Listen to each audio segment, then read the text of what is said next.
Okay, welcome to the class, and we are discussing this PUCCH transceiver chain. Okay, we'll finish discussing it in this class. Okay, and so we have been looking at this particular. This is the PUCCH chain. Okay, and we looked at format 0 earlier. Okay, and this chain is common for other formats. Okay, 2, 3, 4. More these blocks remain common. Okay. And the reason for this chain, this basically chain, is that when it is, and it's not there in format 0 because format 0 is very small, it's 1 or 2 bit. Okay, so you cannot even encode it. Okay, so you don't need all these modules. That's the idea. Okay, we looked at that. Now, when the UCI payload is on a higher side, okay, which is basically possible for other format, format 2, format 3, and format 4. Okay. Right, for these formats, this chain is applicable. Okay, and we looked at this particular block earlier. Okay, and it could happen that it is like in some format. This is like this doesn't even come into picture because the payload is on a lesser side. Okay, right, and we saw the conditions for which this segmentation will come into picture, and that depends on the length of A. Okay, the size of A. Right, we saw those two conditions. So we saw this segmentation, so the output of segmentation can be C is equal to 1 or 2 code blocks. Okay. Once that is done, what is the next module? Okay, the CRC. We saw CRC is getting appended, and we'll see like what is the length of the CRC in this case. That there's a difference. Okay. So what are we saying? Okay, so the parity bit of length P are attached to the UCI, which is the CRC length. Okay. And the UCI length is between 12 to 19. The CRC is 6 bit, okay, and the CRC polynomial is this. See that, so the idea remains same. The CRC calculation, CRC validation will remain same, okay, but there is a completely different polynomial. The length is also different because if the length itself is A is between 12 to 19, you don't want to append 24-bit CRC to it, right? Okay, so the CRC appended is 6 bit. Then if the length is between 20 to 1706, then 11-bit CRC is appended to it, and the polynomial is this. Okay, right? So you will have to this transceiver chain has to handle all that. Okay, it should be written accordingly. Okay, right? So there are two different polynomials, and all of them are defined in this particular section where CRC is defined. Okay, right? So what happens after that? You calculated the CRC. Polar coding we understand. Okay, no point in going through that. Subblock interleaver we also understand. Rate matching also we have discussed in detail. Okay. Right, then there is this channel interleaver, right. So let's see how this works. Okay, channel interleaver again is going to work on each of this on each code block separately. Okay, that's why there are two different code blocks on which channel interleaver is going to work. Okay, right. So let's see how this channel interleaver is designed. Very fancy looking channel interleaver. Okay, and what is this? So the channel interleaver, where is it coming? Okay, it's coming after rate matching. So the rate has been matched. Okay, and it is basically how many bits. The output of rate matcher is always E bits. Okay, the number of bits you are allowed to transmit per code block. Correct? Okay, right. So that's what it is. Fine. Okay, so channel interleaver input is a sequence of E rate match bit denoted as E. Okay. What are we doing here? You see this. Okay, it's basically a row column interleaver. Okay, so output sequence, bit sequence is denoted by F. Okay, now channel interleaver is formed by an isosceles triangular structure of length T bits. Okay, what are we saying? This is same as this. Fine. Okay. Right, and it's a triangular structure, of course. So what is this? This is what we are saying, the total number of bits which you see, because this has to be same as this. Okay, right. So it becomes an isosceles triangle. Okay, but what is T? That's what you have to calculate first. Okay, right. You have to calculate T such that T is the smallest integer, such that what is happening? Okay, 1. Right. How many bits you have to accommodate? Basically, capital E. Right, and how is it designed? Okay. Look at this, 1, then 2, 3, 4, 5, 6, 7, 8, right? That's how it is going. What are we saying? So 1 plus 2 plus 3 plus, it goes on like this. And how many such rows are there? T, okay, right? And what are we saying? T into t plus 1 by 2 should be greater than or equal to E. Okay. What is this? What is this basically? T into this is like arithmetic AP, correct? Okay. And the sum of this will be equal to t into t plus 1 by 2. Where is this coming from? It's coming from here, that side. Okay. And the total of that is t into t plus 1 by 2 should of course be greater than or equal to E, because you need to accommodate E, right? And t is the smallest integer, right? You cannot keep increasing t, and right, because the idea is that it should be the smallest size such that E bits can get accommodated, but it will not be equal to E. Okay, it could turn out to be, but it has to be greater than or equal to E. Fine. Okay. So what happens there? So what will this interleaver, how will this interleaver work? Okay. You write the bits like this. That's what it is saying. That's what this direction is pointing to. Okay.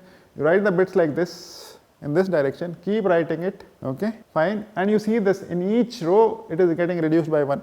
Correct? Okay. So first row will have the largest length, and then the length is because it's a triangle, it has to reduce like this, right? Okay. So what are we saying here? How many null bits will be there? Okay. How many bits you will be able to accommodate? This, all these red bits will be E bits, right? Okay. And then the remaining of them you will write some arbitrary value, null value over here, because that's how the interleaver is. What am I saying here? Okay, why is this gray? Because what are these bits? This is t into t plus 1 by 2 minus E bits, because this can be greater than the number of bits you have, right? Okay, and this is because this has to be same size as this. Okay, right? So fine, and so we have done that. Okay, so what are we saying? You basically write it like this and read it like this. That's what is happening. Okay. Right. So null bits are skipped while reading the bits to form output sequence F. Fine. How are you going to? First you are going to write into this all these bits like this. That is step number 1. You have to create a suitable triangle. Then you are going to write all these bits into this triangle. Then you are going to read it like this. Your read operation, of course, you will have to put an if loop saying that if the bit is null, then skip it. I'm going to show you in the standard how it is written. Okay, because of course output is how much? E bits again, right? You are writing E bits and then you have to again read E bits also, but you are adding some extra null bits over here, right? Because the interleaver structure is like that. Okay, right? So you see this now. Okay, so this is basically, I'm trying to look small here, but what are we saying here? Okay. So we have basically, you take the sequence. Okay, this is an example. If you look at the slide, it's much more cleaner. Okay. So what are we saying here? So you take the sequence. Okay. Write rows and turns from left to right. You keep writing like this. That's what we are doing. Okay. And these last 3 bits are null bits. That's how it is coming out to be. Okay. I think so. Encoded bits E are written first into rows of triangle. These are the rows. Okay. Interleaved vector F is obtained by reading bits in column and skipping null value bits. So you read the bits like this. Okay, right? And this is, we'll take an example, it will become clear. So E is 32. Okay, right? T will come out to be 8. Okay, right? What is T into T plus 1 by 2 should be greater than 32. Right? 8 into 9 by 2. Okay, what is it? It comes out to be greater than. How much it will be? 36. Right? So how many null bits? Last 4 will be null bits. 36 minus 2. And so this is a null bit, these 2 are null bit, this is fine. Okay. So what will happen? You have written like this. Your data, effective data gets over here. You will write some -1 over here, let's say. Then what will you do? You will have to read these bits. How will you read? You start reading from here. Okay. And then the null bit comes, it will skip it. This null bit comes, it will skip it. Comes here. Okay. Right, it will skip this null bit. Comes here, it will skip this null bit. That's all. Keep reading back. And you will see that this is the sequence which is coming over here. This is the sequence which is, it will read till here. It will skip this bit, it will skip this bit. Okay, right? First time it will skip this bit and this bit. Next time it will skip this bit. Next time it will skip this bit. When it reads this column. Right, so it's simple. Okay, writing this is difficult in a code. Okay, right. So fine, that's the idea. Let's see how it is written in the code. Okay, in the standard, the writing part. Input bit sequence is E. Output sequence is also F. is sequence f and then of length capital E, right. If what is this, BIL is 1, okay. So this is bit interleaver is 1 if the value is set to 1, if the interleaver is enabled, okay, right. Then basically what are we saying here, you know, t as the smallest integer such that is what we just said, okay, correct, okay. Now what are we saying here? This is interesting, that is what is implementing that triangular structure, okay. That is what we will have to read carefully. Some index k is equal to 0, then what is this, where is this index running from? What is the length of first row? T.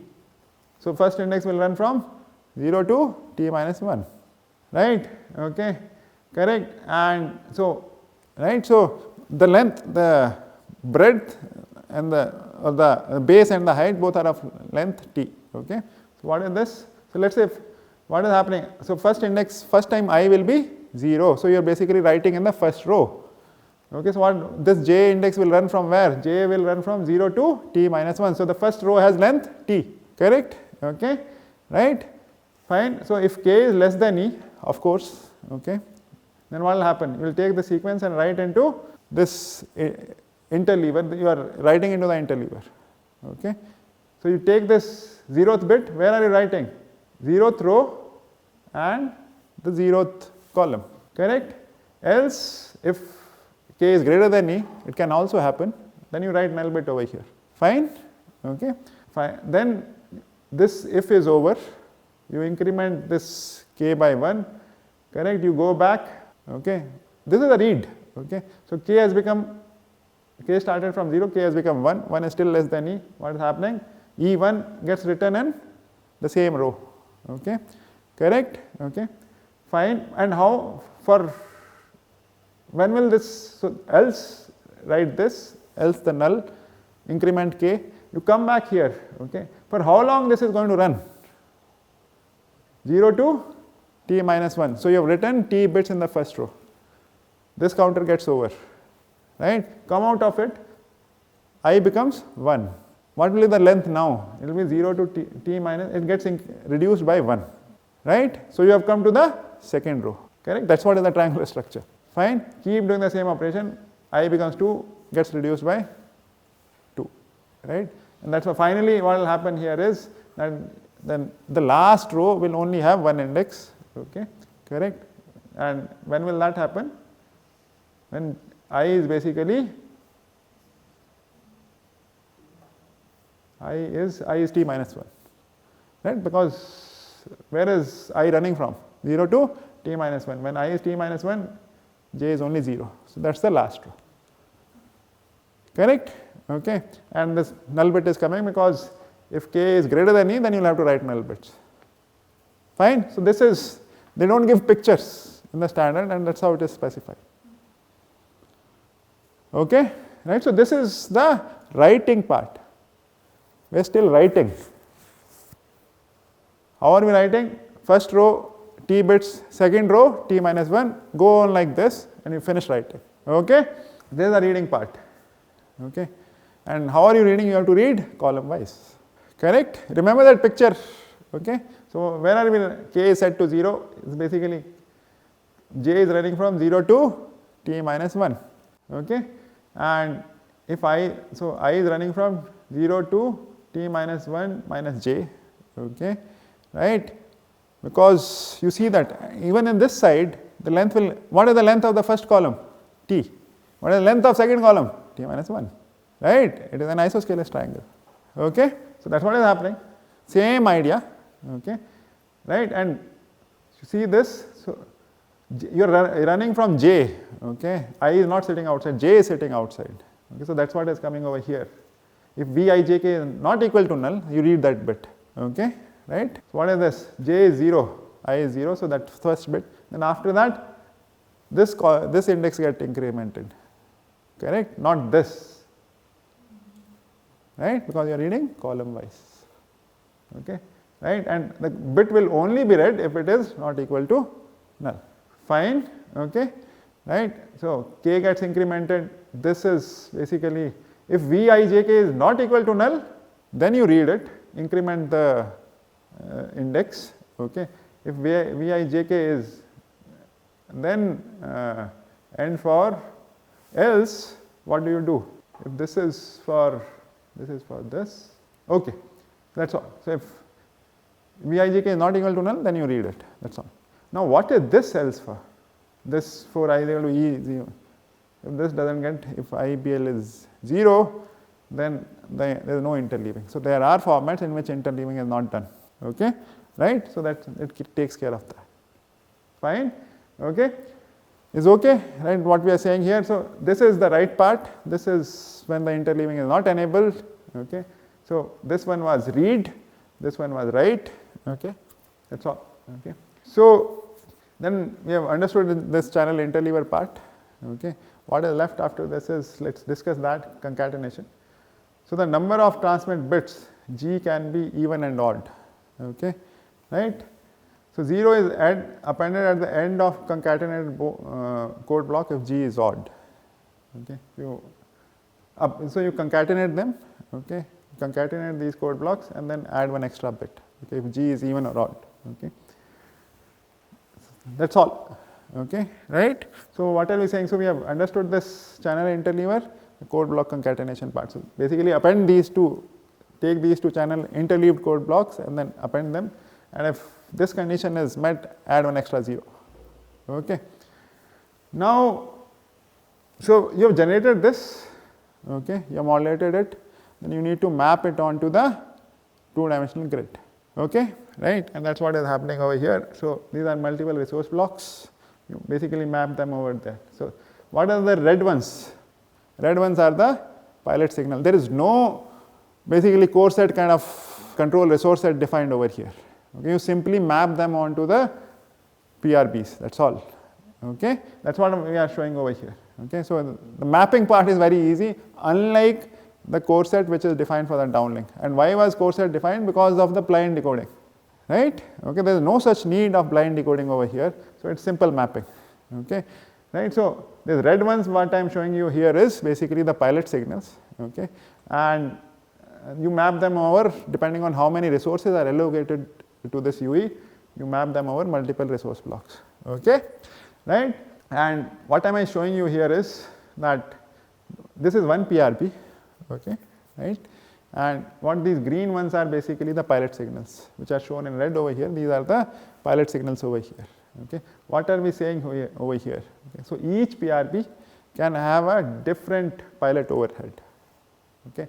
Again, like it depends on how much protection you want to give, how better channel estimation you want to do for this particular user, okay. If the user is in a poor condition, SNR condition, and the channel estimates are bad, right, okay, then you will not be able to decode PUCCH, base station will not be able to decode PUCCH, okay, right. What you do here is, then you put extra pilot in the PRBs. You look at this, out of 12 resource elements, 6 of them are pilot, extra overhead, and you might need this extra overhead because if this is uplink, okay, user already has much lower power than the downlink. Downlink base station is transmitting, user and the uplink, user is transmitting, and user is in the basement of a building, uplink transmission, base station will not be able to decode PUCCH if the channel estimates are bad.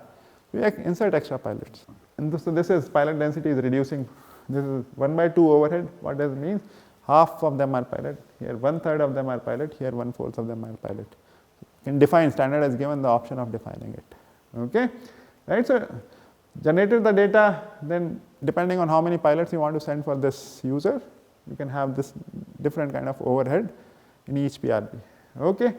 So this is format 2 example with only one symbol allocation. The rest of the chain is common for all formats, please understand that, okay. I'm just showing you one allocation over here, okay.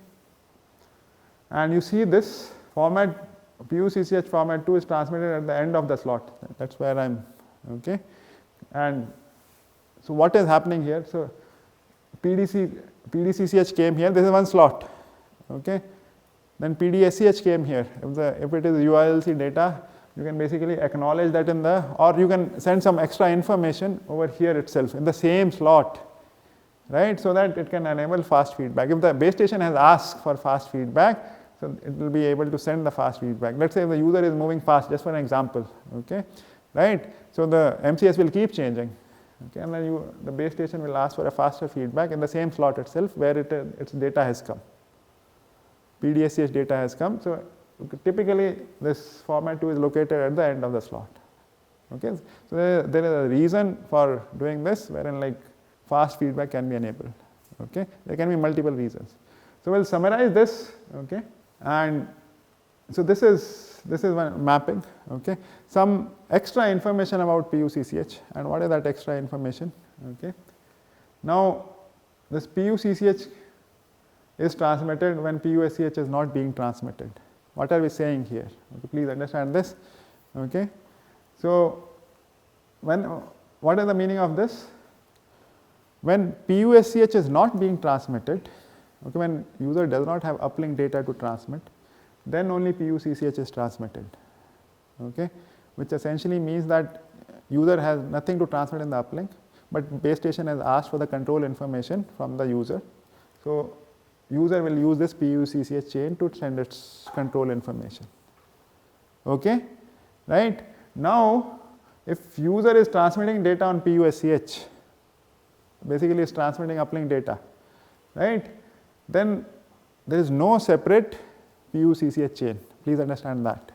Okay, this is only done when user does not have anything to transmit in the uplink, PUCCH. Okay, if user has some data to transmit in the uplink, then PUCCH is not separately transmitted. Okay, so what is done? This control information and data are multiplexed. Okay, they are basically these data and the control information, they will be multiplexed together and they will be sent on the PUSCH itself. Okay, how is it done? That's what I am going to show you. Okay, so how will the transceiver chain look like? Okay, for data, because there are both data and control are being sent. Okay, what are we saying here? For data, usual LDPC encoding will be done. Okay, for control, polar is used. Okay, and what stage they are multiplexing? Multiplexing is done at the rate matching stage. Okay, I am not going to the details of that, just some information so that you should know that control can be multiplexed with data also. Okay, and it's commonly done when uplink data is being transmitted. Then in that case, you don't send separate control information, you don't run this PUCCH. Okay, so what are we saying here? For if they are multiplexed, then for data part, transceiver chain with LDPC will be used. For control, transceiver chain with polar will be used. Okay, all of them are bits. Okay, then they will be multiplexed at, where will they be multiplexed? Because we are saying that, right, data and control will be multiplexed and sent together. At what stage they will be multiplexed? They will be multiplexed at the rate matching stage. How are they multiplexed? We are not getting into the details. Okay, and rate matching is done. Okay, then let's say modulation. Which modulation scheme then PUCCH will use?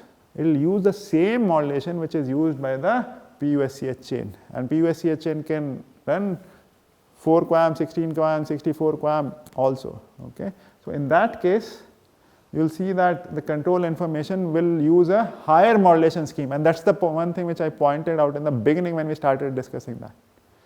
Okay, right? That PUCCH can run a higher order modulation scheme.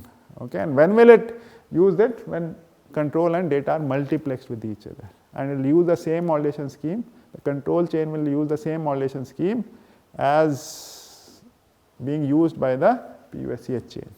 Okay, that's the idea. That is the okay. PUCCH formats are not used when PUSCH is being transmitted. There is no notion of PUCCH. Okay, there are no different formats. Okay, so we are basically multiplexing the information together. Okay, and if you are multiplexing, it is not that this control you will use for the control, you will use LDPC, you will use only polar. Okay, right. So what are we saying here? Here is the PUSCH chain running, here is the PUCCH chain running. Each of them is doing its own processing. Okay, PUSCH will do LDPC, it will do its usual processing, it will not care.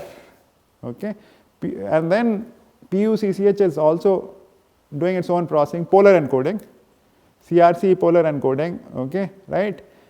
Do the processing, merge them, at the rate matches stage, and there is common modulation after that. So then there is no notion of different formats of PUCCH. Okay. So the notion of PUCCH formats come into picture when there is no PUSCH, it is not there. Then how do you transmit PUCCH? Okay. That PUCCH, in absence of PUSCH, there are different formats. Okay, right? So this is most of it about the PUCCH chain. Okay, we'll stop here and we'll continue discussing a new topic in the next class. Thank you.